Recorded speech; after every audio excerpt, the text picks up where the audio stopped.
You're listening to Retronauts, a part of the Greenlit Podcast Network. To hear more great shows, or to learn how you could become part of our consortium of independently owned podcasts, check out greenlitpodcasts.com. This week in Retronauts, I was a teenage Atari rioter, or something like that.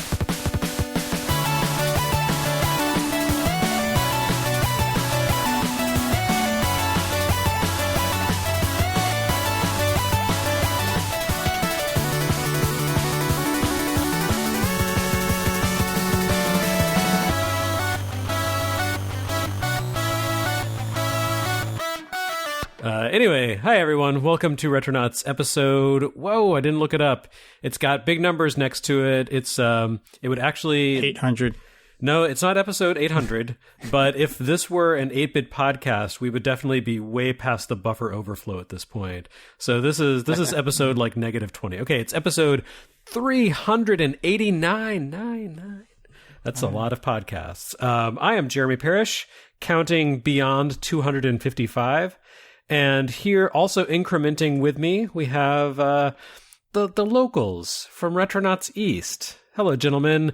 Hello. Let's introduce ourselves. Let's see. We'll go with the guy who is the star of this episode, the one who's going to be carrying us all on his back, kind of like Jesus in that poem about the footprints. Exactly. Like Benj, Jesus. carry us along the beach where there is only one set of tracks. Hi, I'm Benj Edwards. I am now associate editor of How to Geek. Da, da, da, da. Wow. Who do you associate with? Like, are you hobnobbing? Everybody. Yeah. I'm Excellent. the associate. All right. And next is... I'm Ben Elgin. I'm along for the ride. I was alive when this stuff was going on. That's my qualification. Yeah, me too. Yeah, this really is Benj's episode, but it's something he was insistent on talking about at some point, and I said, okay, Benj, let's go for it. It's all on you now. No pressure or anything. But yes, this episode we are talking about the Atari 8-bit family, which I've learned a great deal about recently in researching for this episode, thanks to the work of one guy named Benj Edwards, who wrote a really great retrospective on the Atari 8-bit family for Fast Company. And you may not have heard of Fast Company, but it's like Bad Company, but faster. So the Atari 8-bit family, when I say that, what I mean specifically are the computer platforms, which were numbered all the way from 400 to like 1600. There were 1200. There was a 1400 also. Well, that never came out. Oh, did it not? Okay, the 1400 XL. It's hard to keep track. They had so many numbers. It was kind of like Macintosh models back in the 90s. You're just like, what? Like, there's some logic to it, but it's confusing. But also, in addition to the computers, there's the hybrid XEGS, and we're going to talk about the Atari 5200 because it's almost a part of the Atari 8-bit family of computers, but not quite, but close enough. And there's just not enough to the 5200 to really carry its own episode. So it's getting lumped in here because it was the little system that couldn't, but it almost could. So with that in mind, let's talk about, very briefly, our own experiences with the Atari 8-bit family. Ben, let's start with you, Mr. Elgin. So, yeah, I don't have a lot of direct experience. Definitely not with the 8-bit computers themselves. In that era, I had the TI-99-4A, which we already talked about in a different episode. So we didn't have an Atari computer at I didn't know home. people outside of Texas actually used TI-99-4As. Yeah, You learn something new every day. Well, you learned it like a year or two ago when we did. I know, but then coronavirus happened and I forgot everything. Like life just reset a few months ago. But yeah, so that was the console computer hybrid that I had. But I did play some of this era's Atari games on a... Gosh, I think it was the kids of a college friend of my parents had an Atari. And I think they may have actually had a 5200. Because I remember playing some Atari games that looked like a little more than the earlier Ataris could do. Like in particular, it had a kind of vamped up version of Centipede on it that had, I think, better graphics than actually both the 2600 and the 8-bit version. the 8-bit PC that would version. be 5200 version was different than the 800 version. Yeah. Mm-hmm.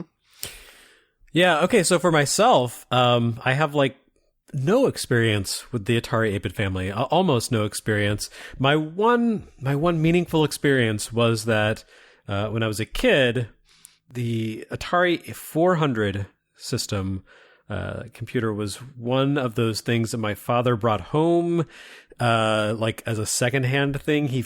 I don't know exactly how this happened. You know, he worked in schools, and my grandparents were managers, like live-in resident managers at a dormitory at a men's dormitory at a local college. So sometimes things that were just kind of left behind would trickle their way into our home. That's how we got our Pong system, our Coleco Telstar. So like where other families would bring home lost puppies, your dad would bring home he's lost... like, here's some electronics. Can you make it work? And the thing about the Atari 400 was that I could not make it work, and that's because like I could plug it in, I could hook it up to the TV, I could get a signal, but I couldn't make it do anything, and I was positive that it was just like defective. But I was trying to use Atari 2600 cartridges on it, because that was when you could buy 2600 cartridges for $1, or like 5 for $1 in just like a bin full of games just piled up in a convenience store, because they were just like, get this the hell out of our home or out of our store. So of course a 2600 cartridge would work on it. So I tried programming on it, but I didn't realize that it used its own version of like ProDOS. So I couldn't get that to work. So I just thought it was, defective, but it wasn't really possible to just, go online and look up information on how to make this thing work at the time. So I was just a kid trying to figure out how to use a computer with no manual. So that was it. That was my disappointment. I was so excited about like, I can do some stuff with this, but I couldn't even make, like a Hello World program work. So it was kind of pathetic. So basically my experience with the Atari 400 is a prompt, like a text prompt on the screen. What happened with you is that the 400 needed a basic cartridge to be programmable. Otherwise it goes to the Atari computer memo pad right when you start it up, and you just type random things on it. It doesn't do anything. That would explain why nothing executed. Okay. Yeah, so you need the basic cartridge, and that's what you didn't have. Programming memos to yourself. God damn it. Yeah, so that was my sad experience. But like, how was I supposed to know any of that? I was, probably like 7 or 8 years old. And again, there just wasn't the information out there. And I didn't have any money that I could go like buy a book or something. So that was it. It was useless. And then, the Atari 5200, I remember seeing like in stores, and I had a friend who had it, and I just remember like there was something that felt more advanced about it beyond the graphics. Like he had boxed games for it on his VHS tape shelf, and I was like, oh wow, those just look more sophisticated. They look better than 2600 games. Like the silver packaging, everything was just like very advanced. I always really loved the Atari computer lineups packaging for games. It just has this really super classy style with like the Optima typeface, and there's like kind of the bottom box area that's flat and has like the title of the program or the game, and then there's a kind of a flat space at the top that has some of the branding in it, but then in the middle there's artwork, and it just looks so good. It's so like quintessentially 80s classy. But I never actually got to own those things. So the closest I came was like typing some basic commands into the notepad. So that's my story. And I probably could have said that in like 30 seconds, but we got to kill time. We got to fill time just in case, just in case things don't work out this episode. Just in case I forgot everything about the Atari, because I only got 6 hours of sleep last night. That's right. So yeah. So I'm giving you some padding here, Binge. Yeah, thanks.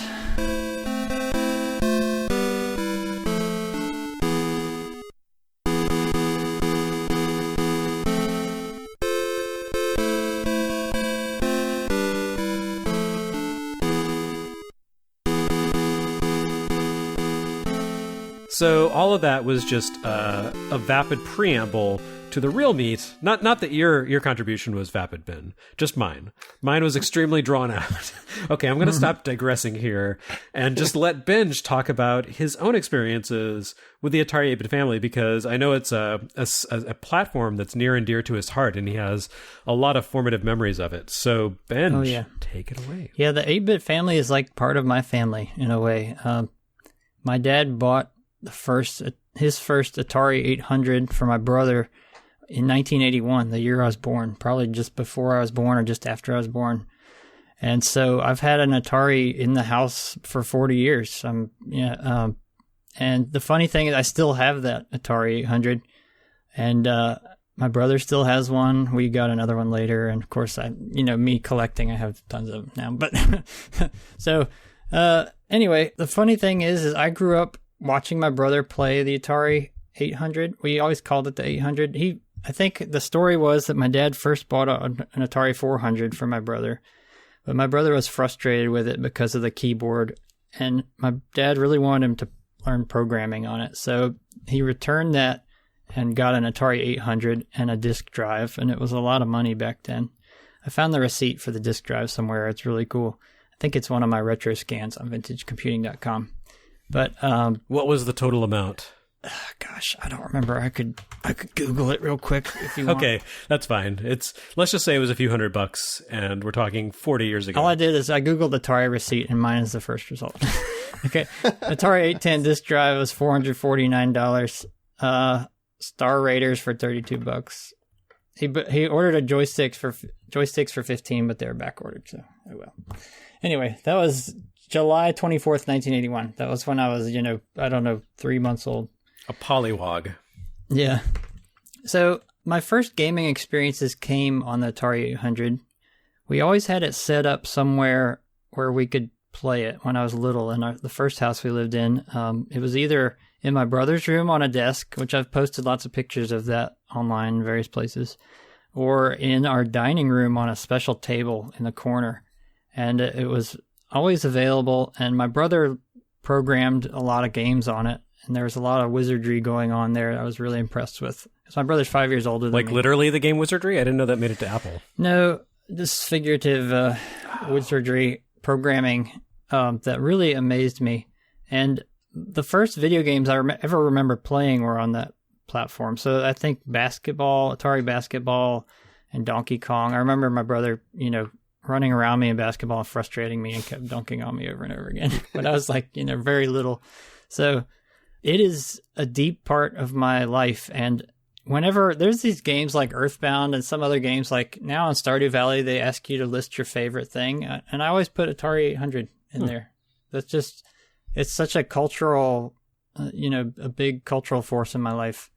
And I love the games. I still keep an Atari out all the time and play it with the kids, and I've built joysticks for it. And I could talk hours about my history with it, but we might ask you to, depending on how long this podcast runs. Yeah. But yes, anyway, suffice to say that for you, the Atari 8-bit family is, I guess, sits in the same place for you that like the NES or something does for me. Yeah. The funny thing about it though is that I never stopped using the Atari 800. We never stopped. Never. I mean, you still file your stories on it, right? Yeah. Wait, what does that mean? I mean, when you submit stories to How to Geek, you submit them like from an Atari 400. You type it on a 400 with a membrane keyboard and then send it up by 2600 baud modem. Yeah, I just misunderstood what you said. I thought you said follow your stories like it was Twitter or something. Yeah, I file stories on. There's probably someone who has created a Twitter application for Atari 800. Yeah, probably. I think I've asked for that with this new Atari modem thing that we got, the FujiNet cartridge. But that's the funny thing about it is that since it came out, we always had it out, and if it wasn't out, it was nearby, and we'd get it out once or twice a year and play it, and I literally never stopped all through my teenage years, all through my early adult years, all through the present. So it has never really gone obsolete. The games are that good, like Mule and Seven Cities of Gold, and some things like Archon just were never bested on any other platform, in my opinion. So it's always been there. Even the NES was a huge force in my life too, but there were times when we just stopped playing it for a few years, because it was kind of old and whatever. But anyway, I think that's remarkable about this platform. That's why it's so special to me. Yeah, I don't actually have anything equivalent to that in my life because I guess, when I was a pollywog, there weren't really home computers. And that actually gets back to kind of the origins of the 400 and the 800, which debuted in 1979. But of course, they were in development for several years before that. And in the late 70s, home computers were starting to become a thing. Like they didn't really exist as anything beyond theories or homes of the future drawings where people were wearing, polyester leisure suits while sitting in a hover chair, looking out over a vista of a gleaming futuristic city and typing recipes or whatever into their terminal on their armchair. Up until the mid 70s, that's just what home computers were, just kind of this fanciful, imagined thing. But then, in 1977-ish, the Apple II launched. Tandy launched its home computer line. What else was there? I feel like there was another. The Commodore PET. Yes, the Commodore PET. Okay, so all of those kind of debuted in the late 70s and made the idea of, this thing that used to be like a room-sized machine that was used for calculating rocket trajectories. Now it could be in your home and you could do stuff on it and play, including playing video games, but also typing stories or kind of whatever you did on computers before there was an internet or before there was a publicly accessible internet. And so Atari, around the same time had made its debut in the console space with the Atari 2600 or VCS. And, I don't think it took genius level intellect for them to say, well, we've got a presence here and we're doing very well. Why don't we also, have a presence over there and see how well we do there?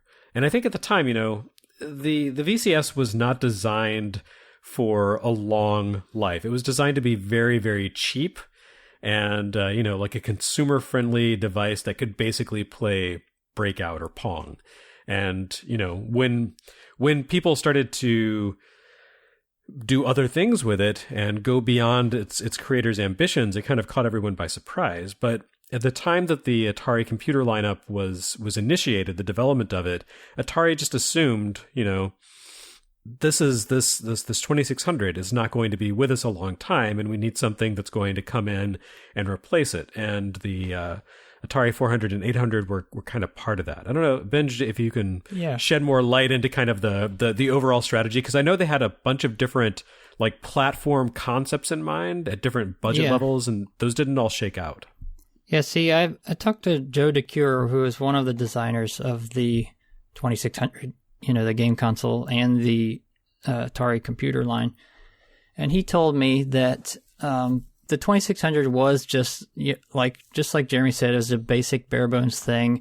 They designed it with basically 1975 technology in mind, 76 technology in mind, even though it came out in 77. And the progress of semiconductor chips, integrated circuits, they just got dramatically more complex at an exponential rate. So even within a year of designing that is already basically obsolete, and they could create much more sophisticated things.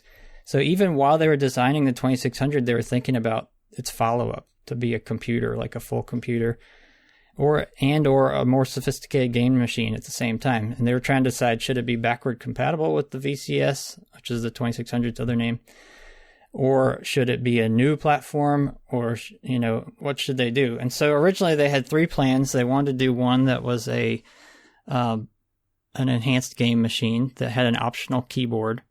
And then they wanted to do one with an integrated keyboard. And then they wanted to do possibly a third one that had an integrated monitor and keyboard. And I think those were the three options at first. And eventually, as things shook down, they just went down to the game machine and the full computer. And then what happened is that after the Pokey chip was developed, which is one of the chips, it had I think it did the sound and some of the input-output stuff. And the audio. The guy who did that, Doug Neubauer, started programming a game called Star Raiders on this developing platform, even before it was complete. And it was based on the Star Trek mainframe games where you warp to different sectors and you fight Klingons and stuff. But it was a real-time 3D first-person space battle simulator. And it was so amazing. It blew everybody at Atari away. The thing is it was so complicated, you couldn't just play it with a one-button joystick like on the VCS. You had to use the keyboard to push different commands like warp to sectors, use your shields, things like that.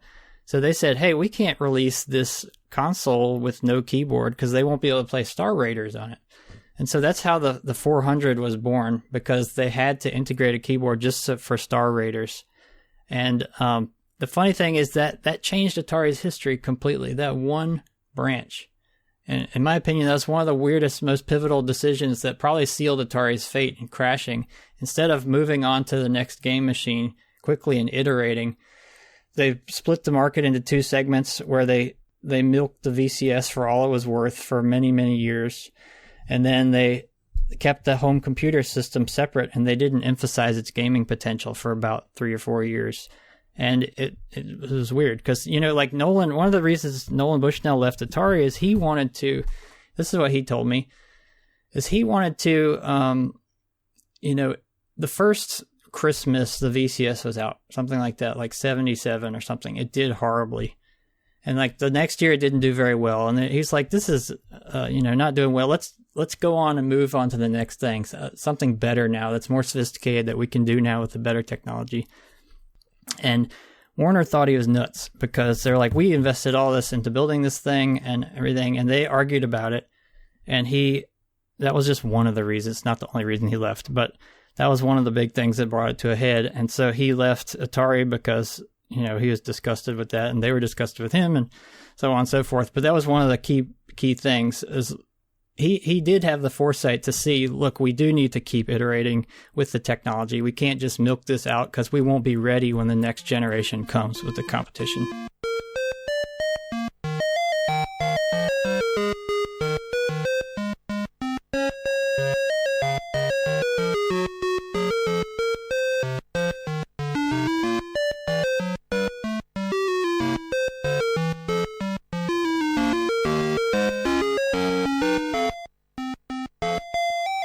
So I'll go back to the two machines. So the two machines became the 400 with the membrane keyboard. It's a flat keyboard that's really uncomfortable to type on. It's not, like you don't want to type more than 2 or 3 words at a time on it. It's really bad. Yeah, it's terrible. It looks really cool. The graphic design is awesome, like everything Atari. But and it's super kid friendly because the membrane keyboard was watertight. You didn't have to worry about someone knocking a glass of orange juice into the system and like it leaking into the CPU through the keyboard because it was just gonna like water on a robotic duck, just right off its back. Yeah, Joe DeCure told me that it was specifically designed to be spill proof for kids and stuff. But it had an image problem because people didn't think of it as a fancy game console with a keyboard because of the way Atari marketed it. They marketed it as a computer. So it was like a really, crappy computer, basically. So it got sort of hamstrung by that reputation of having the keyboard. I mean, I don't think it's fair to call it a crappy computer. It definitely had less RAM than its counterpart, the 800, because it was called the 400 because it had 4K of RAM. Is that right? Well, it shipped with 8K. Well, by the time it shipped with 8K RAM, and they later increased it to 16K and stuff like that. But yeah, so it was a little underpowered in terms of its memory capacity compared to the competition. And it had that bad keyboard, but like internally, the things it could do were really impressive. Yeah. Are you talking about like the chips and stuff? Yeah, like inside, it was not a crappy computer. Like it had, it had a 6502B processor running at 1.79 megahertz.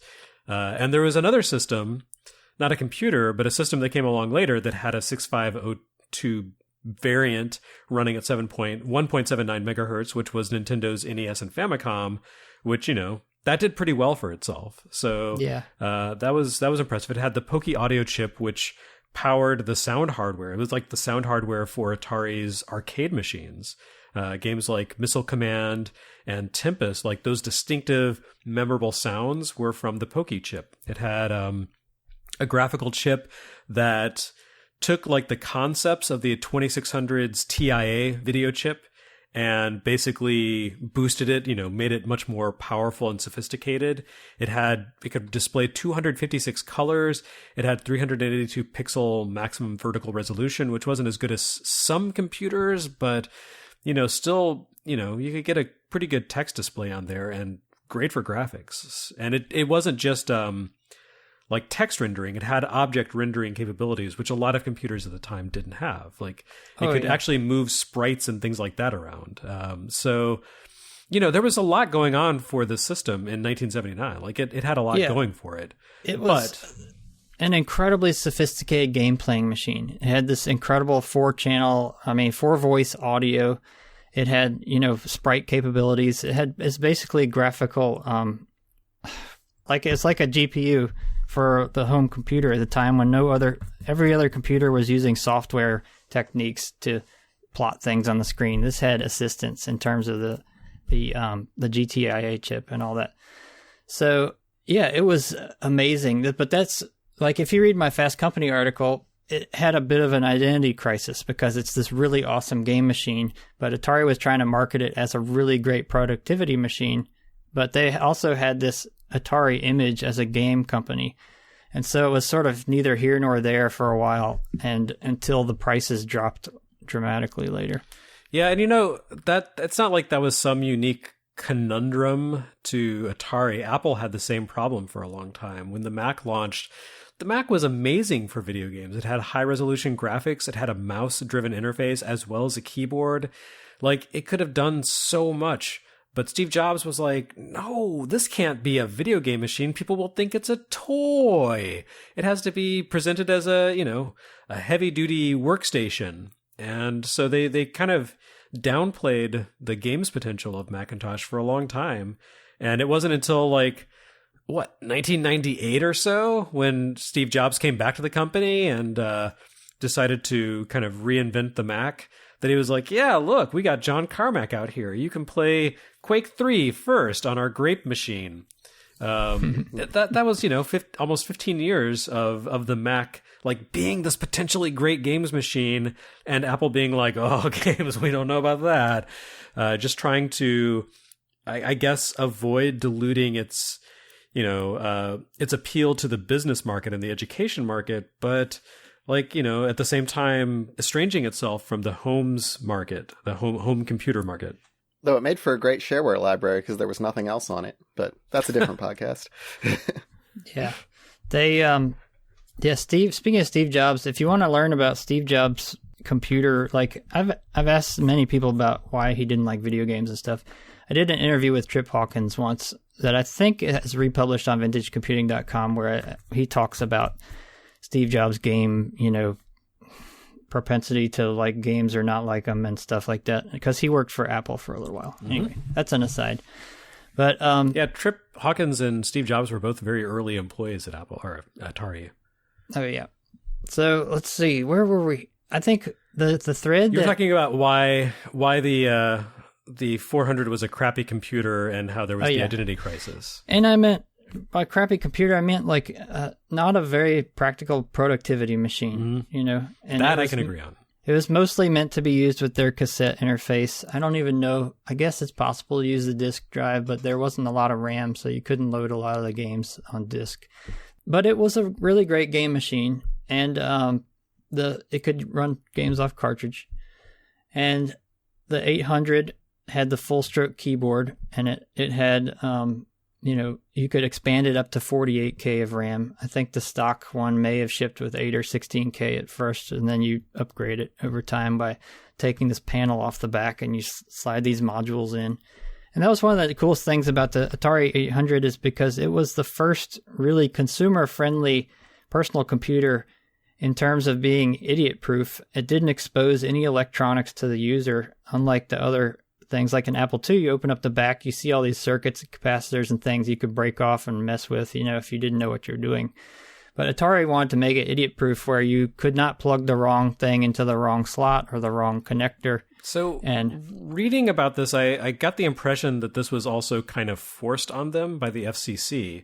who were like, well, Yeah. if you have an open box, then there might be radio interference. And they were really, really strict about that because I think they were still kind of in the mindset of like dealing with, like ham radio operators and, people who were broadcasting as opposed to these kind of home-based devices where they were sending out like a very small amount of radiation. But it took a long time for, I think your article said TI was the company that ultimately pushed back and got those things changed, but it meant that the 400 and 800 couldn't be open systems. So they were kind of limited by design. But I do think, as you said, that kind of worked in a certain level to the system's favor, to its benefit, because it was idiot-proof. If you wanted to upgrade, you could buy like a simple plug-and-play module, which was, I think, pretty innovative back then. Yeah, but think of it this way. The FCC, the novelty of plugging a device into your TV set and simulating a broadcast signal, and I mean, this was new. They were designing this in 1977, and the video game console had just come out 5 years before that. In 1972, the first game console. This is that's like, what is this, 2021? That's like in 2016. This is the kind of thing we're talking about. So the FCC hadn't caught up with this innovation yet, and they had really draconian rules about devices that could emanate and interfere with broadcast reception, TV reception. And so since it was designed to hook directly to a TV set with an RF modulator that created radio frequency to, simulate the antenna input on a TV set, Atari had to build in all kinds of huge, thick shielding to shield the electronics that naturally emanate radio frequency just by running, like every electronic circuit does. And that did stop them from doing the open slots, which Joe Jakir said he really wanted to do to make an Apple II-like system.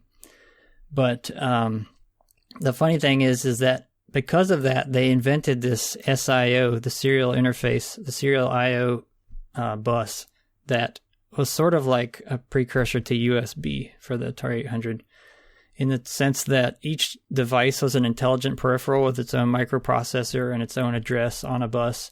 And you just plug it in. You don't have to install drivers. The drivers are sort of built into the device, and it's incredible how it works. There's people still making devices that just plug in and can be installed as just a new device with a drive with a special letter on each device has its own letter, like J, K, L, that kind of thing. And so it's very extensible. It's very flexible.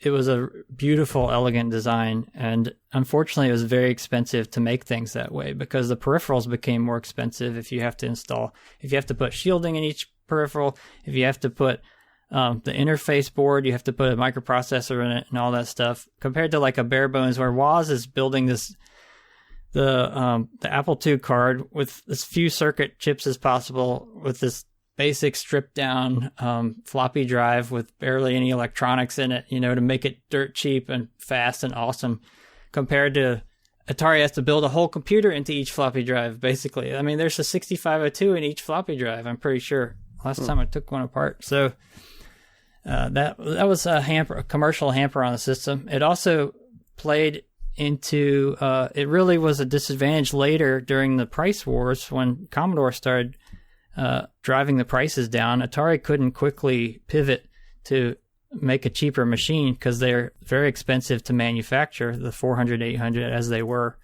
And they tried redesigning them, but they were then they charged too much money for the redesigns and all that.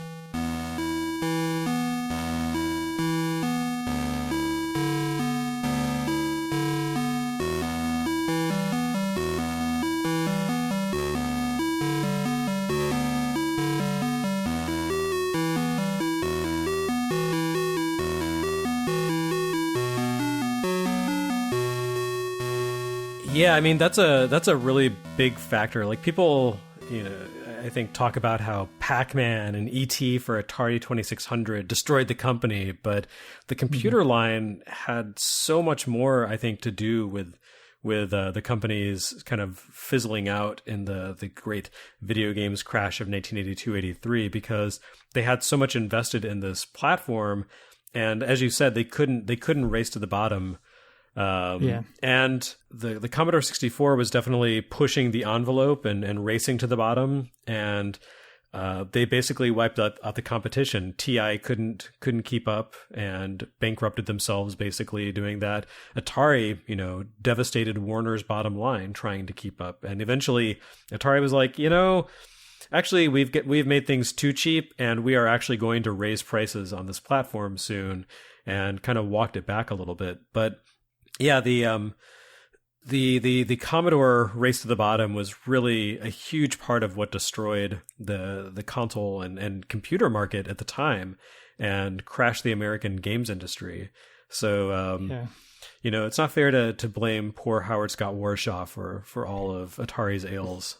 Yeah, that's something I discovered while I was researching this article we're talking about, is that I did start digging into the actual press of the time, reading all these articles about home computer crisis, home computer this and that, and the drive to the bottom. And Chris Crawford, who was a famous game designer, and he worked for Atari, he told me, when I interviewed him for this article, he told me that Atari's computer division was never profitable. And I changed it to largely unprofitable because I couldn't, in the article, because I couldn't back that up with anything other than what he was remembering. But it was basically never profitable. And so they were funding that completely on the boom of the 2600, which was huge in 1981, 1982.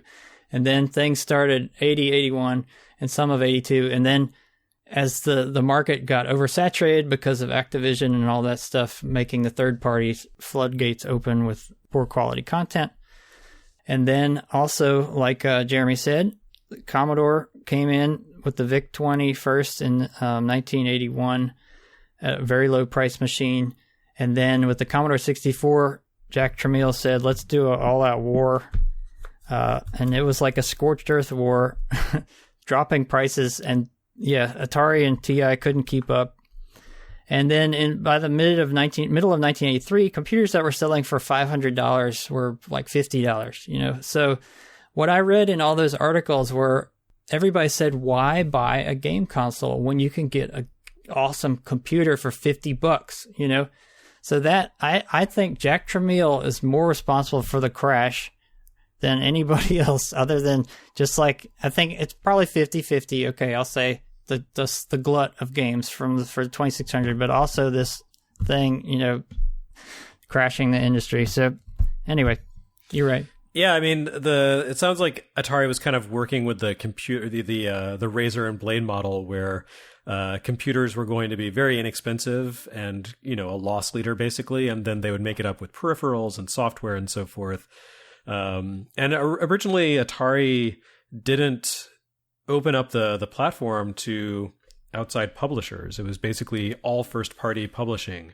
And it wasn't until, I don't know, what did prompt them to say, hey, you know what, maybe we should have other people make games for the system, and software. Because if you look at a list, there's a list at atarimania.com of basically all official 800 and 400 software. And if you look at it, 1979, 1980, 1981, there's like nothing on the system. It's, maybe like a dozen releases per year, if that.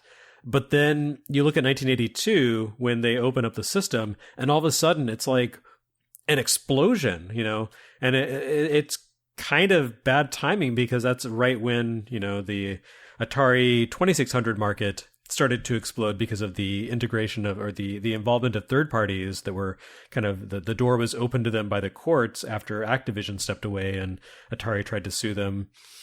But yeah, 82, 83, it's just, there's so many games and software applications I can that you answer could buy that. for 400 and 800. Yeah, I can answer that, which is, the time when historically, the time when Atari treated the 800 platform as a closed platform was pretty brief. I mean, it came out in late 79, and then Chris Crawford was telling me sometime in 1980 they changed their minds. And so it was like probably 6 months really, but that 6 months did do a lot of damage because all the press was so slow. all the pre-release press probably says this is a closed platform with Atari-only stuff, and everybody got that message, and it takes a long time to update that message, in the press in 1980. It wasn't like the internet where you tweet out a new thing every 10 minutes or 5 seconds. So it did do a lot of damage. There were people when this was previewed in early 79 were asking Chris Crawford, hey, can I write things for this? And he had to say sorry, but no, and so that message was out there for throughout most of 79, even before the computer came out. And so what I think happened is the Activision exodus did a ton of damage to Atari. Mm-hmm. No one ever talks about this. This is me reading between the lines. But all of their star developers, most of them, not everybody, there's a bunch of people there, but their top talent left.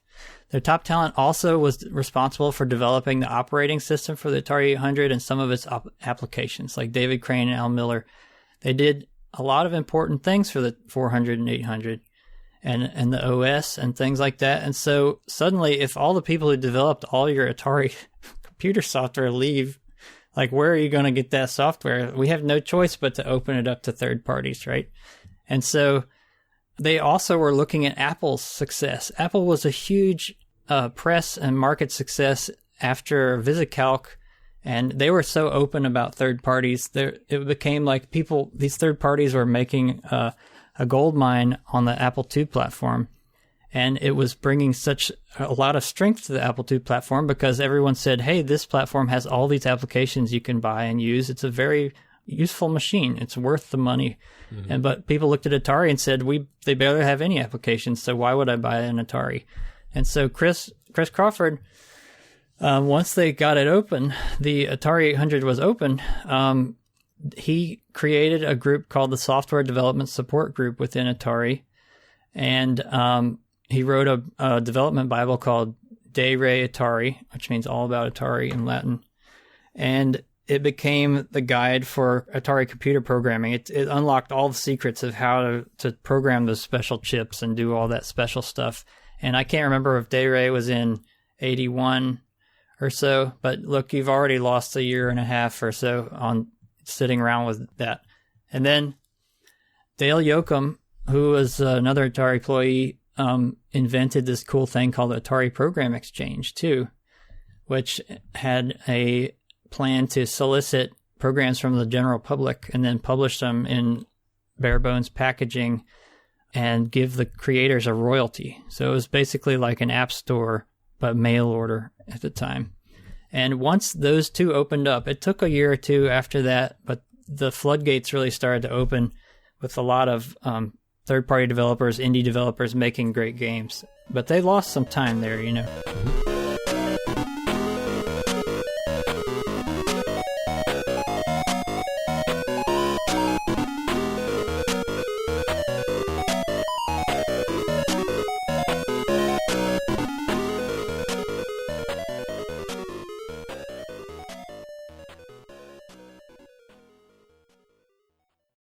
Hello everyone, we're Superhero Stuff You Should Know, and if you think you know about superheroes and comic books, think again. We got romance, we got action, Romance. We got comedy, we got everything you need, man. Come on down to Superhero Stuff You Should Know for all your superhero needs. I don't know about this romance. What part are you talking about? We've got all kinds of sketches, and then deep dives on top of that. Come on down to Superhero Stuff You Should Know. Alright, so come on down to... Wait, why did I say come on down? To Superhero Stuff You Should Know. Part of the Greenlit Podcast Network.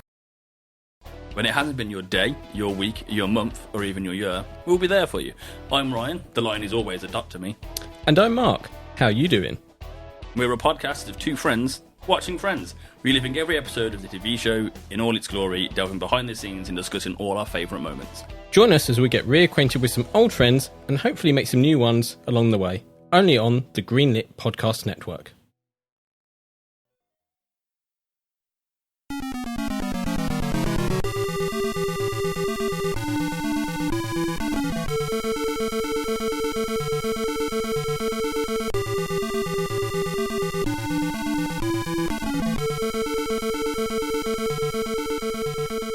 So now that we've kind of made a case for the good and the bad of the platform and the logistical challenges, Benj, I was hoping you could kind of walk us through all the different variants that Atari attempted to create throughout the years. I mean, people think of the 400 and the 800 because those were the kind of primary platforms.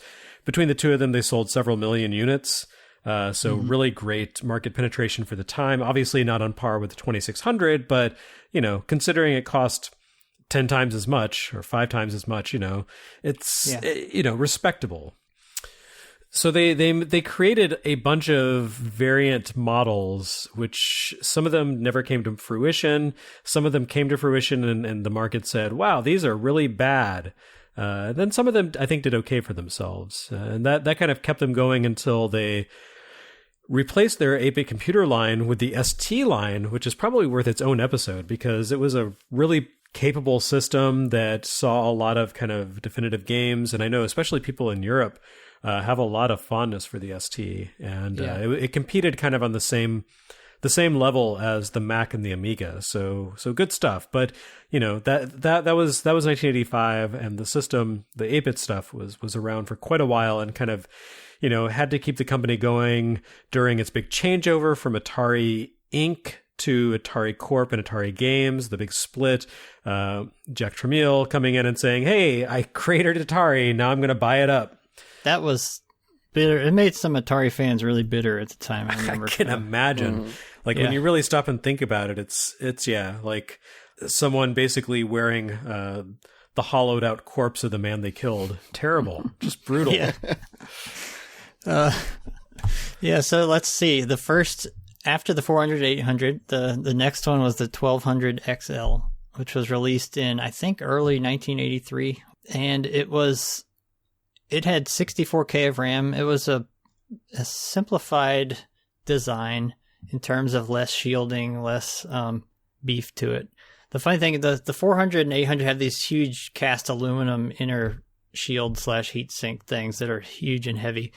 And the 1200 probably has some thin aluminum shielding in it, and it was cheaper and lighter and more integrated.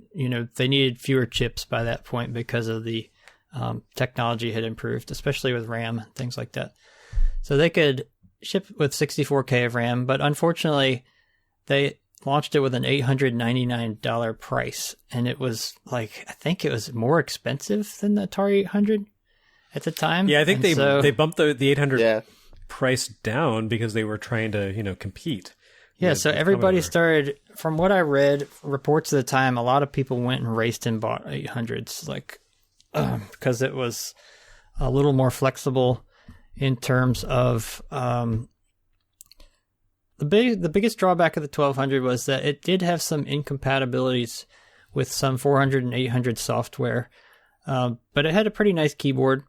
It's this flat sort of wedge shape with a new design language with cream and dark brown and slanted vents on the back of it, and it's a neat unit, but it was a dud because of its price, basically. And so after pressure from Commodore with the 64 and all that stuff, which had already come out then, but the price wars had continued to drive things down. And so in the summer of 83, Atari released another iteration, which is what they should have done to begin with, the 600 XL and the 800 XL.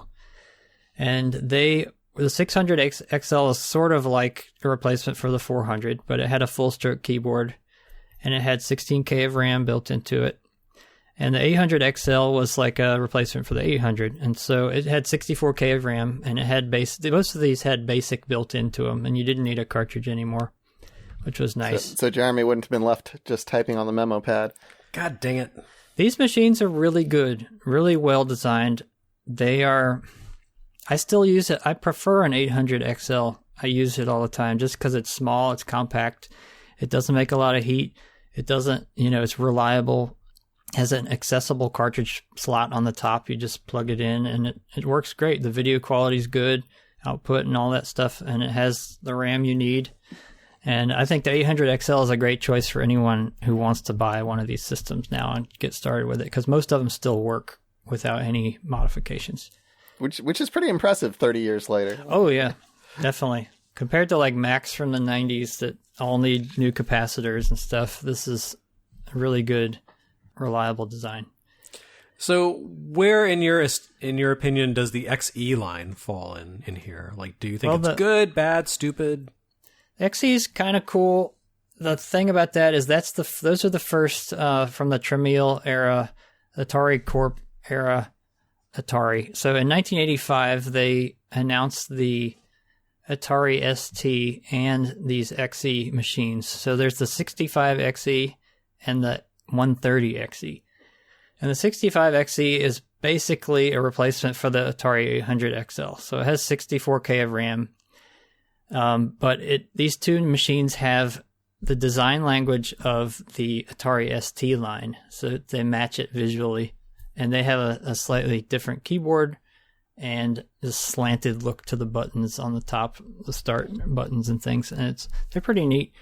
The 130 XE is really popular because it's the only machine with 128 kilobytes of RAM, and it's got good compatibility, good video output, and stuff like that. So a lot of people who want the maximum Atari experience without upgrading the RAM or anything will get a 130 XE.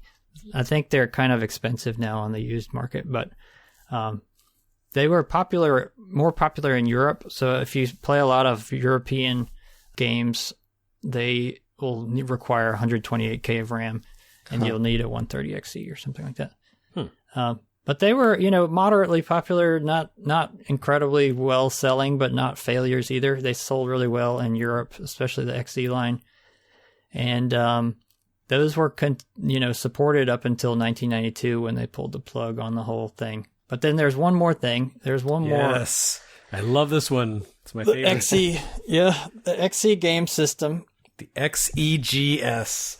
It's my favorite. I think it might be my favorite 80s console design outside of the Sega Mark III, which, like, you can't touch that. But the XEGS is like the opposite of the Mark III, where the Mark III is like super sleek and sophisticated, all like angles and sharp lines and just so streamlined.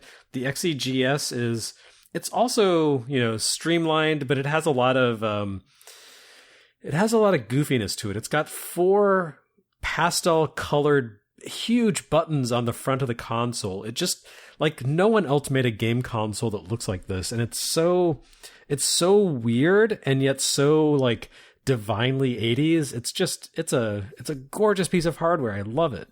Yeah. Yeah, I looked up a picture of it. It is pretty amazing looking. Yeah. Oh yeah, 1987, Atari releases in response to Nintendo, basically, and the success of the NES and the Sega Master System, things like that. They repackage all this Atari 8-bit computer technology into the XE game system. It's basically a 65 XE with a different ROM in it. It has a missile command built in. It has BASIC built in that boots up if you plug in this keyboard. And so the way it was sold is in several packages. There was one that just had the basic console with no keyboard and a joystick. And that was like basically supposed to be a game machine by itself. But you could get one with a keyboard, this modular keyboard with a cable that plugs in.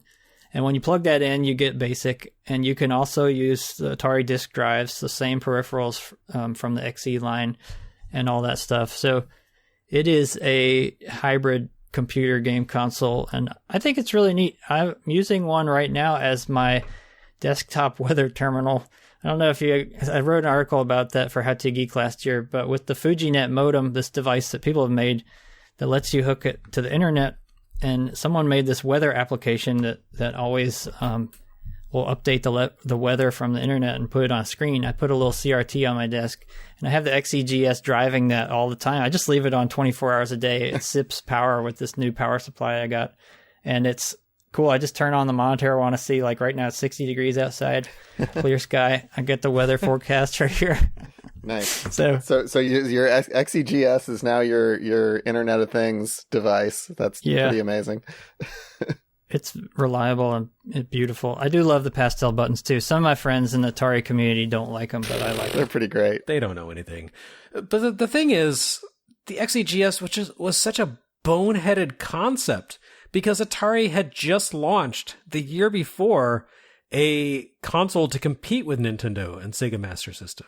The Atari 7800, which of course was held over from 1984, but it was a very capable system. It was, really kind of the next step evolution beyond the 5200 and the 2600. And, the 5200 is basically compatible almost with the 8-bit computer line, which we'll talk about momentarily. But the 7800, took it to the next level. It had some really fantastic arcade ports. I've been covering it a lot on NES Works Gaiden on my my YouTube channel. And, I realize now I need to, to be proper, I need to stick XEGS coverage in there too, which...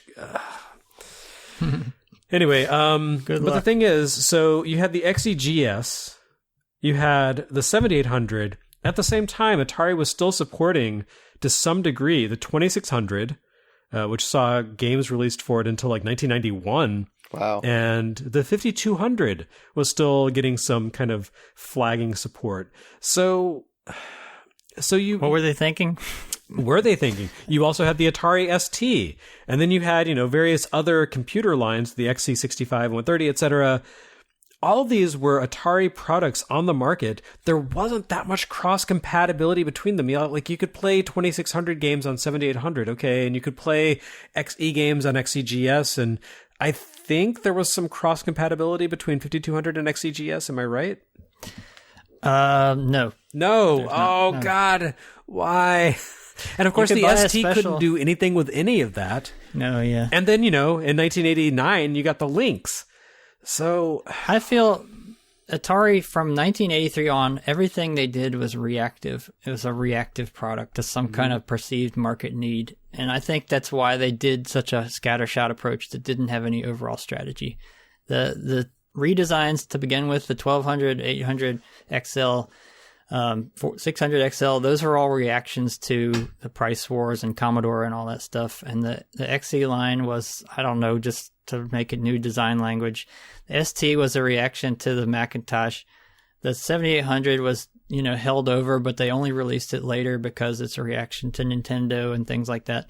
And the XE game system, God knows what that's a reaction to. It's part of the Nintendo thing. Maybe it's a second stab at it. Like the 7800 not doing that well in the market. Let's take this technology again and put it in a game console again after the 5200, which we haven't talked about. Yeah, I mean the 7800, it didn't do well initially because it was just like old new stock basically that they pumped out into the marketplace, and they didn't even release all the launch games for it for 2 years. It was 2 years later that Desert Falcon, which was an original creation for the system that was designed for 1984, came to the market.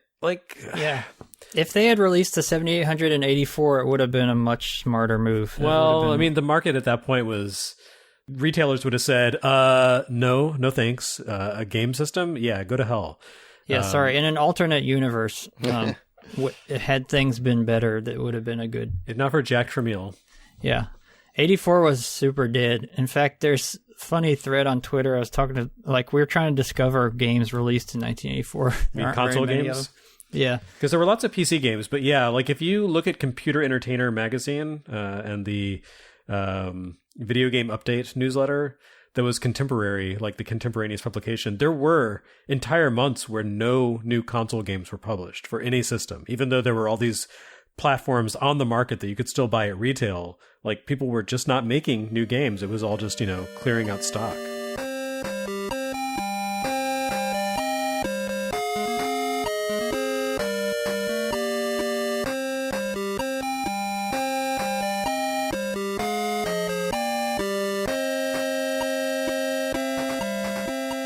We should probably jump back and talk about the 5200. Yeah. Yes, that is next on the agenda because it is basically the Atari 400 as a console with a cut-down ROM. It doesn't have as much operating system ROM because it doesn't run programs. It's just games. And yet, despite the common technology and the fact that you can pretty easily tweak, hack programs from one platform to run on another, kind of like you can do with Sega SG-1000, ColecoVision, MSX, they didn't talk to each other. They didn't work with each other. You can't play a 5200 game on an 800 and likewise. I think that was probably smart at the time because they would have had to put a keyboard on the 5200 then, because most of the games relied on But, Sega's solution for that with the SG-1000, they also released the SC-3000 at the same time, which was an SG-1000 with, basically a keyboard. They included a ribbon cable connector on the SG-1000, and you could just buy a keyboard externally and stick it on that ribbon cable, and all of a sudden your console was a computer. And they even talked about doing that with the original design for the 8-bit computers of having a console that had an optional add-on keyboard. I don't know why they didn't do that. I feel like that would have made the 5200 so much more compelling. And the 5200 had ended up with this weird compromise where you just had a controller that had a whole bunch of buttons on it. It had a little mini keypad, but not a full keyboard. You're right. There's the start. There's like basically the start option sort of buttons on the controller instead of on the console. So this is the way I see the 5200. Okay, so they're doing really well with the Atari 800. The Atari 2600 in 80, 81, and then 82. They're starting to say, we know things are starting to slip. We haven't announced it yet. We better rush this damn thing to market, the sequel, the successor. Let's take our technology, the architecture from the 8-bit computer line. Now it's cheap enough to put in a console by this time. Let's redesign it, put it into a console. Let's add some really horrible analog joysticks. I have no idea whose idea that was because I never investigated that. I mean, the idea of analog joysticks is a good impulse. An analog joystick that does not recenter on its own is a very bad implementation of a good idea. That was the problem. It wasn't like, they created analog joysticks. How stupid. It was, they created an analog joystick where like the controller doesn't know that you've stopped pressing in a direction, so it just keeps going in that direction. And there's Pac-Man, like a lot of games. Pac-Man, great times with that one. Yeah, and the freaking Pac-Man was the pack-in game was Pac-Man with this horrible controller that doesn't do 4 directions very well. It does every single direction. It was so much more impressive than the 2600 version of Pac-Man. Yeah. But in terms of playability, like I have played 5200 Pac-Man, and it looks great, and then you play it, and it doesn't play well at all because the controller just feels mushy and off, and Pac-Man's always doing stuff you don't want him to do. It's the opposite of how it should have been. Yeah, there's so many reviews of 5200 games that's like, this is a great game if only it weren't for this crappy controller that I'm playing it on. Yeah. And it's especially sad because there's a lot of games on it that actually, take advantage of the analog controller in interesting ways. It's just this particular analog controller is bad, which makes it not so fun to play because you're wrestling with the fact that it doesn't recenter. Yeah, I'd say a couple of problems with the analog thing. One is that I think it was Kurt Vendel, may he rest in peace, told me that they had wanted to make a centering controller, but they wanted to save money and took a spring out or something that would have did self-centering, to save a couple cents per controller. And that was a really dumb decision if that's true. Also, the games were not designed with an analog controller in mind. They were ports of the Atari 800 games, almost all of them, except for a few. Yeah. Like there was a good version of Centipede, things like that. And so there were only, I think, like there's one called Space Dungeon or something. I think that takes advantage of the analog controller, but I don't remember any others. I looked up that one. I want to talk about that. It looks really cool. Yeah, so you've got all these games that do not need an analog controller, and you give them this mushy, imprecise analog controller that doesn't recenter, and it's just the worst of all possible worlds. And that, in addition to, I don't know, the 5200 console, the first one was the 4-port one was gigantic. It's like, I still want someone to put it by a PS5 and see which is bigger. But it's like, until recently, it was the biggest console ever released. It had slots in the back to store the consoles in. The controllers. And it's just a huge honking piece of plastic. Yeah, it definitely falls into that period of time where home console makers were trying to figure out how to make a better controller than the 2600 and the Apple II sticks, which were, very simple, one button kind of things. And everyone arrived at the same solution of make it a telephone and put some sort of weird, horrible control stick at the top. So, you had Intellivision's disc, you had the ColecoVision Mushroom, and you had the non-centering analog joystick at the 5200. All of them good ideas in theory, bad ideas in execution. So bad. Mm-hmm. Yeah, the Super Breakout. I think the first launch title was Super Breakout, like you put in the notes, and that could use the analog thing because it's a paddle game, and that was pretty neat. But they started putting Pac-Man in it pretty soon after as a pack-in, and that was just a terrible decision.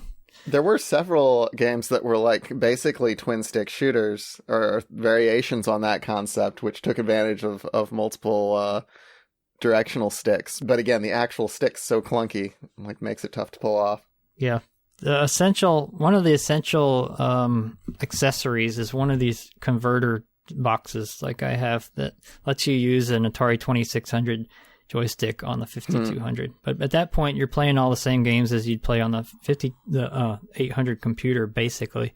So you're like, might as well just play them on the 800, which is why I never touched my 5200. And I look at it in shame. I just don't like the shame is not yours though, so don't feel bad.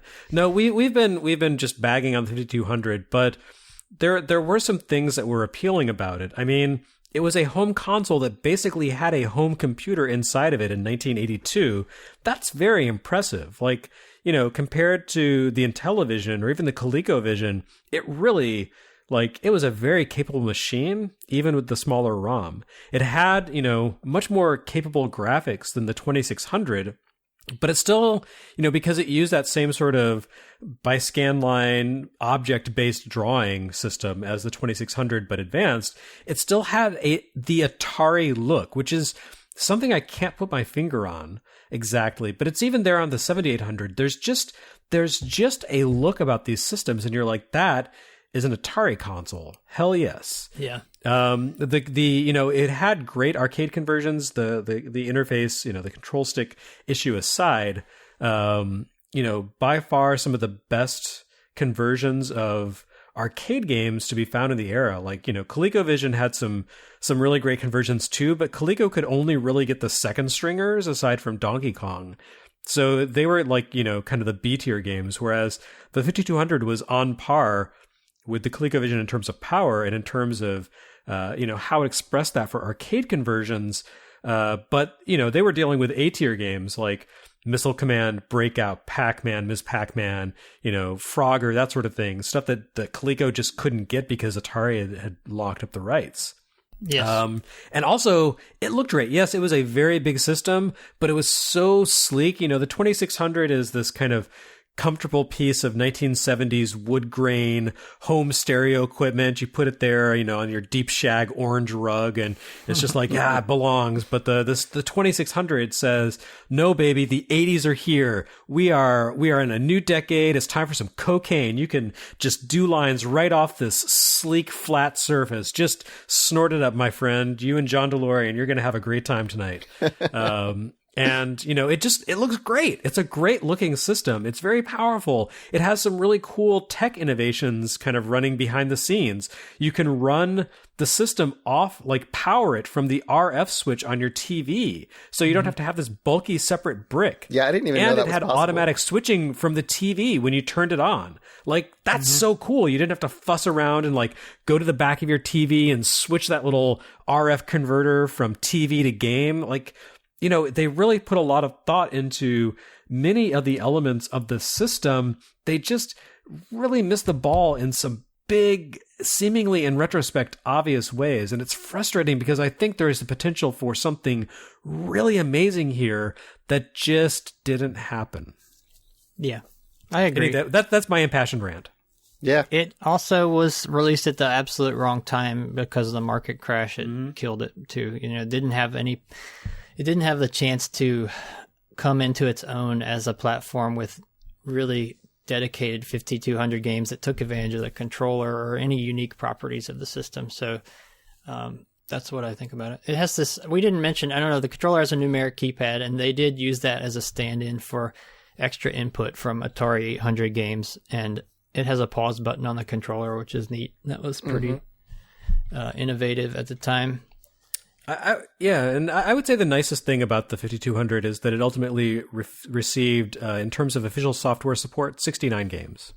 Yes. Yeah, so it's a very sexual console. So it's your John DeLorean cocaine orgy. That's the important part. So yeah, well, like most of its games were ports either from arcade or from the 800. I did try to look up real quick like what games were unique to the 5200, and yeah, there's very, very few. Yes. The only one I found that seems like it was actually developed originally for the 5200 is this weird game called Countermeasure. You're in this kind of clunky tank that drives very slowly and even slowly over different kinds of terrain. And it's this big vertical play field. And you're driving up around, there's like villages and forests and stuff, and you're countering these terrorists who have like gun emplacements and stuff. And ultimately what you're trying to do is take out these missile silos, which are going to rain nuclear death on Washington, D.C. That's the plot. And so you can drive through trying to take out these missile silos, but also as you go through, you get pieces of a disarm code that you can use to disarm the missiles. So you're on this strict time limit, and evidently it's extremely difficult to actually make it to all the missile silos and blow it up. So what you eventually do once you have enough pieces of the code is get out of your tank into one of the missile silos, and then you have a few seconds to put in the right code and disarm the missiles and win the game. So it's kind of a weird concept, but it's a pretty cool looking game. It's a very busy play field. I don't know. I watched some playthroughs. Obviously, I haven't actually played it. I'm not sure how much fun it actually is, but it's certainly doing some interesting things. I've not played it, but you make me want to play it. Yeah, and it's using the sticks because you're driving the tank in every direction, and you can shoot in a different direction from where you're driving. Are you using twin sticks, you're saying? I think you are, yeah. That's I'm awesome. pretty sure. The Space Dungeon will let you do that too. I think it had a mount you could stick the two sticks in and you do twin stick shooting. Right. Of thing. Use two controllers like a twin stick. Space Dungeon is another one I want to talk about because it was originally arcade, but I think the 5200 was its only port. Unlike most of these other arcade ports that were also ported to like everything else in the day. Space Dungeon looks really cool. It's kind of so at first it looks kind of like Robotron because it's a twin stick thing. You're driving around and shooting in whatever direction. But it's also kind of a dungeon crawler. So you've got this ship, but you're in like this 6x6 grid of rooms. And you're going from room to room, shooting enemies and trying to pick up treasures and then get to the like exit room. And there's actually a little mini map in the corner that shows you what rooms you've been in and where the exit is. And it's even got like persistence like a dungeon crawler. If you die, you drop all your treasure and then you come back and that room where you died is marked with an X in your map and all that treasure you had is still there. You can go pick it back up. Mm-hmm. And then you get out of this 6x6 grid and there's like 100 more levels of the same thing. So it's this huge dungeon crawler that's also a twin stick shooter, which is not something I've seen very much of and sounds pretty damn cool. Yeah. This is really cool. I've never actually played it on the 5200 either. I've been meaning to. The other impression it really gave me when I was watching this is it really reminds me of, I think it was called Crystal Quest, old Mac OS shareware. Oh, yeah. Mm-hmm. It really had that feel to it, like the same of driving around shooting things twin stick wise and then going between rooms. I wouldn't be surprised if this was an inspiration for that. Yeah.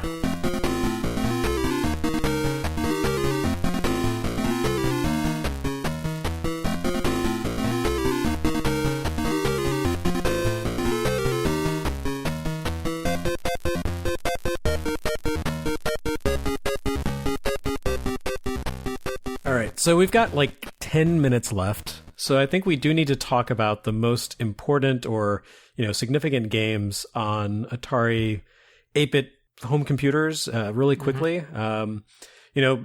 Benj has already mentioned Star Raiders, which was, early 3D space combat sim with 3D graphics and stuff.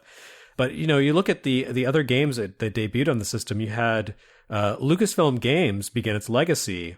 They got a huge cash infusion from Atari and were told to make some cool games because they made cool computer graphics for movies. So those are the same thing, right?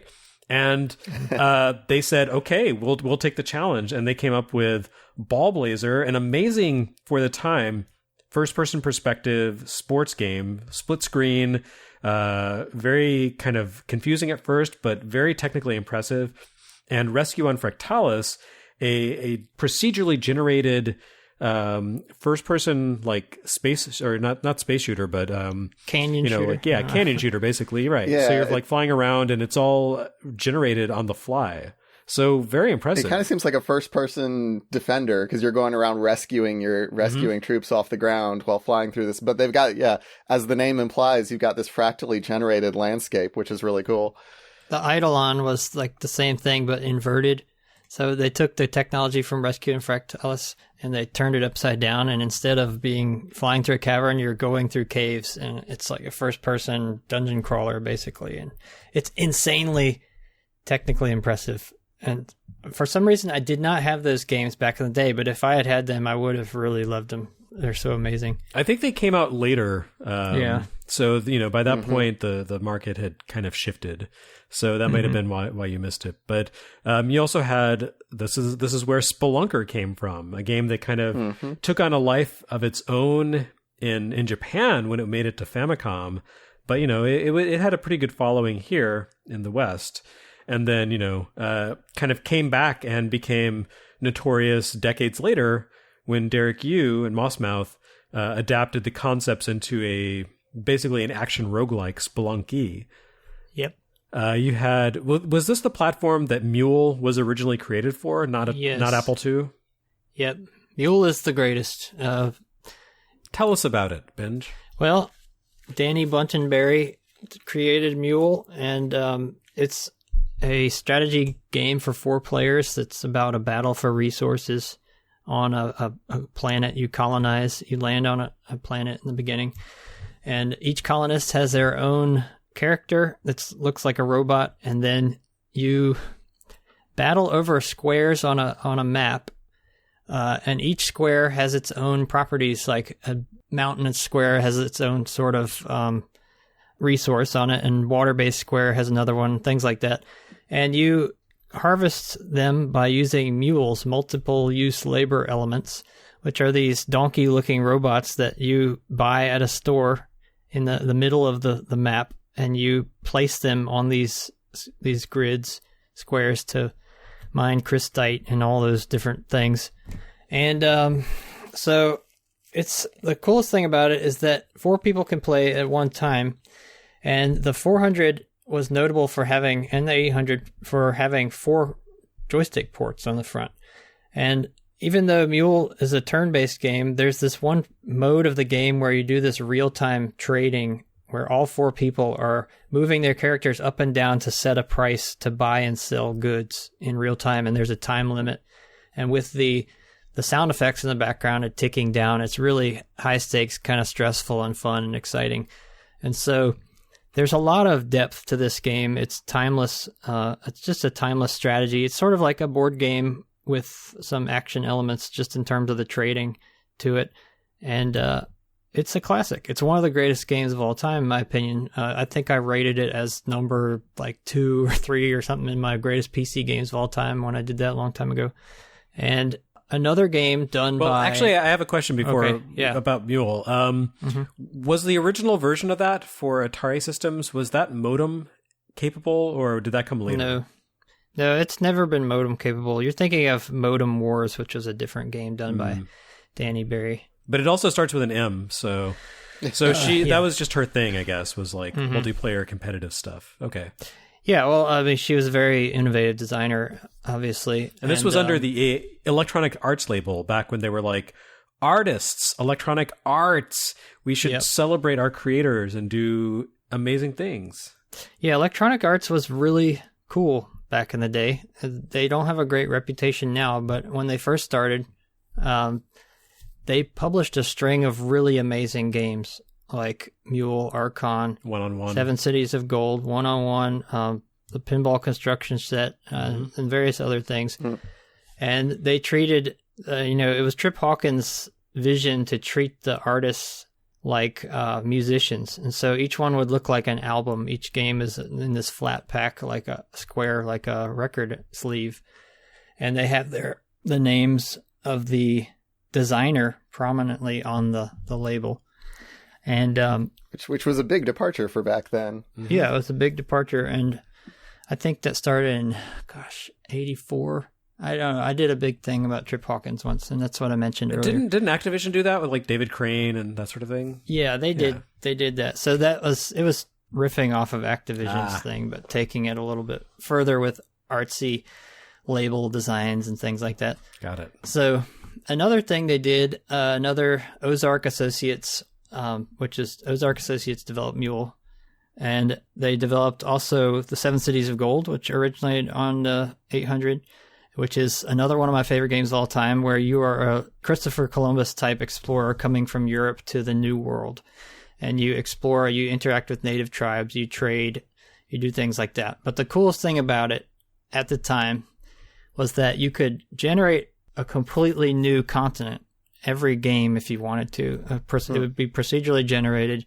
So you could play one version as like the real Americas as they are on the map, or you could create a whole new one, and then you play through the whole game, making little forts and things like that, and trading, and it's a strategy game with some action elements, and it's really deep and fun, and it was just so mind-blowingly deep for the time. Just the depth of it. You didn't get any kind of depth like that on a 2600, or even in Nintendo games for a while. They weren't that deep, and so we loved that. I played that more than anything. And Archon is another Electronic Associates system by Freefall Associates.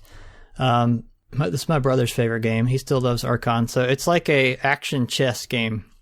So you see a board that looks like a chessboard, and every piece, there's a dark side and a light side, and every piece is some sort of monster. There's like, manticores and basilisks and genies and wizards, things like that. And you try to control these power points on the grid, this chessboard thing. And it shifts over time from light to dark. So if it's darker on one side, the dark side's favored. If it's lighter at one time, the light side is favored. They're more powerful. And so like Dark Souls tendencies? I don't know. I never played that. Okay. But I just felt like we needed some sort of Dark Souls reference. Okay. Okay. Yeah. The point is you battle each other in a real-time action combat. So instead of, like capturing a piece, when the pieces interact, then you go to this new screen and the two creatures fight each other, each player with a joystick in an action. Sometimes some of them shoot things, some of them club each other, and it's really intense and fun. So it's action and strategy mixed into one, and it's really great. And so it's that holo chess that they had on the Millennium Falcon. Yeah, basically. Pretty much. Yeah, I think it was inspired by that or something like that. So probably. And there was also Battle Chess. I don't know if that came before or after Archon. No, that was after. But okay. Battle Chess doesn't have action elements. It's just chess with animations. Yeah, I know. Yeah. But it still made an impression. Like I saw it as a kid on computers. It was like, man, that's so cool. They're just like beating the crap out of each other. But it was cool. It was so cool. Yeah. Closer to my heart, a game I haven't played on the original Atari platform since like seeing a store demo 100 years ago, but Montezuma's Revenge, which was ported to a few other platforms, including Master System. That was an early take on open world exploration, as in Metroidvania. Mm-hmm. Kind of single screen, hunt for treasures, but sort of in the same vein as Spelunker, but more exploratory and a bit less hateful. Still challenging, but not totally kick you in the teeth like Spelunker is. Temple of Apshai and the whole Apshai trilogy were influential RPGs. It's been a long time since I've looked into these games and refreshed my memory on what they were, but I believe they were first-person dungeon crawlers, or were they more like top-down? Overhead. Yeah, they're more top-down. Kind of roguelike, but not exactly. They were very deep, too. You had real stats, real equipment, and you're exploring a dungeon that I can't remember if it's procedurally generated or not, but it was... my brother loved Temple of Apshai and the others. So yeah, very cool, very innovative. And kind of in the same vein, there was Dandy, which is kind of widely regarded as the precursor to Gauntlet. A lot of people have said Gauntlet is just a big Dandy ripoff. Mm-hmm. Yeah, it's true. Ed Logg has admitted that he was inspired by Dandy when designing Gauntlet. So Dandy you can play 4 players at a time, which is really cool. So it's sort of like a dungeon crawler action game where you have 4 characters and you can shoot, and there are monsters with generators, and you just get through the level. You try to kill everything, get the food, get the health, get through to the exit. And it is basically like Gauntlet, but with less less character to it because it doesn't have the fantasy designs of Gauntlet. It's just like a bunch of shapes and stuff. So it's like if everyone were the nerd from Gauntlet, the Third Encounter, that's what it'd be. Yeah. It's more like everyone's a square, everyone's like a triangle. There's not a lot of detail there, so it's not as exciting as Gauntlet with the monsters and all the Got stuff. it. But it's still a fun game. You can play 4 players on it. I see. All right, we need to wrap this, but one last game. I'd like for you to tell us about Salmon Run because it seems to be a personal favorite, Binge. Yeah, Salmon Run is cool. It's underrated because I don't think other people would place it high on their list. But the coolest thing about Salmon Run is, well, it was one of the first games I ever played, and it was playable for me as a kid, and it was really fun. You're playing as a salmon swimming upstream to spawn, so you try to find your girlfriend at the end of every stage, and you are avoiding bears that try to catch you out of the water, and fishermen that try to net you, and later birds that try to get you and stuff. And so you're swimming up, avoiding obstacles, jumping up over rocks and upstream. And the coolest thing is the sound effects are so good. It sounds like real rushing water and splashing and stuff. I don't know how they did it, but it's incredible, like the sound effects. And just mixed together, it's a really fun, simple game because all you're doing is swimming and jumping and avoiding, but it becomes a deeper experience because of that.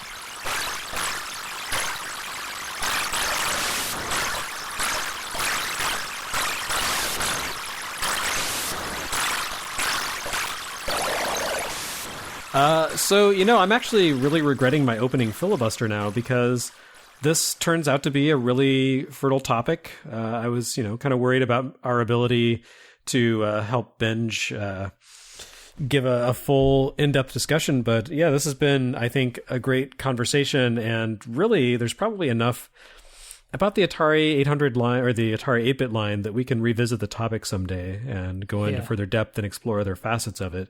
But for now, I think it's a pretty good overview. So, Benj, thank you so much for bringing all this expertise and personal experience into it, and Ben for the color commentary on the side. I'm glad we have, one more Atari topic under our belts. It's an area that's often weak on Retronauts, so it's good to get that bit of history. And I don't know, like I really, I'm really thinking I need to tackle XEGS as part of the post NES launch console coverage, because it is a console that launched after the NES in America. So technically, the question is, do you cover the 800, 400 games before it, or do you just because there's thousands of games for the 800? Absolutely not. I am not made of infinite time. Yeah, and most of them are ports. A whole lot of them, anyways. The coolest thing about the 800 is the more you dig into it, the more you find just incredible games. It has an amazing library full of titles that have so many neat concepts that could be redone today if more people knew the history. There's just endless fountain of game design ideas out there. Yeah, there's definitely a lot of cool stuff in there looking through the lists. Yeah, I think the Atari 8-bit line tends to be overlooked in favor of Commodore 64 and Apple II because they were much, bigger and more successful platforms. But yeah, just, reading about this platform and doing some research for this episode, I was really impressed by just the wealth of content there is about, behind this platform. And, Atari really, I think, mismanaged it in a lot of ways, just talking about the ridiculous traffic jam of products they had on the market in the late 80s. Yeah. It's really, as you said, Benj, they were very reactive and didn't have a plan going forward after a certain point. And it's really a shame because I think it really undercut the long-term legacy of a very rich and successful platform. So I'm glad we were able to at least kind of give it a passing glance here on the show. And hopefully, again, we'll be able to go back someday and talk more about it. But that's it for now. We've all got day jobs and mouths to feed and sort of that sort of thing. Like, I've got my mouth to feed. I don't know about you guys. Yeah, I got some. Yep. Yeah. So we need to call it a podcast here. But thanks, everyone, for listening. And thanks again, Binge and Ben. Before we go, we should do our outros. So let me just say that if you, a human being, enjoyed this, a podcast, well, good news, we do these every week and then some. go to retronauts.com and you can find more, or you can support the show at patreon.com. And by supporting the show, that means you get access to every episode a week in advance at a higher bit rate quality with no ads or cross promotions. And if you put in an extra $2 a month, pay $5 a month, you get all of that plus 2 additional, maybe sometimes 3 additional full-length podcasts per month on alternating Fridays, plus mini podcasts every weekend, courtesy of Diamond Fight, and columns that go along with those. And occasionally there's some other stuff we throw in the mix. So, it's a whole smorgasbord of goodness and content and things to put inside of your ears. So that's our pitch. Check us out, patreon.com/retronauts. Keep the show alive. We are crowdfunded entirely. So you, the crowd, keep this show alive and support conversations about video game history, such as this. And bringing on people to talk about game history who are experts, such as Benj. Benj, what's your pitch? I am Benj Edwards, and I am available on Twitter at Benj Edwards. I'm currently at How To Geek as an associate editor and writing history articles that come out every Monday, I think, at the moment, which is cool. And I want to end by, there's a piece of trivia about the Atari 800 I just remembered, is it played host to the first 4-player simultaneous platform game ever created. And I'm not going to tell you what it is because I want you to do the research. It was created by a very famous game designer before he was famous. So if you find out, message me on Twitter and I want to hear the answer. Okay. And also, not to downplay your expertise, Ben, but Benj was the pro here. But absolutely, you were also an important part of Retronauts East. And where can we find you on the internet? Yeah, my name's Ben Elgin. You can find me on Twitter at Kieran, Kirinn. And I'm sure someday we'll do another podcast on something I'm actually an expert on. I promise we will. Yes.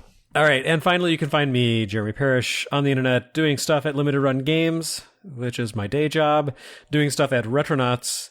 That's this. And also doing my weekly YouTube video series where I don't talk about the Atari 800 or 2600, but I have been covering the 7800, and I feel like I'm barely scratching the surface on that as well. But, the longer I research and read and study, the more I learn, and the better my videos get. So please join me for that learning experience. And finally, you can follow me on Twitter as GameSpite also. But anyway, that's it. That's this episode of Retronauts. Thanks again for listening. Thanks for your support. Thank you, gentlemen, for joining to talk about Atari's old game consoles. And with that, we shall go away and probably play some more video games at some point.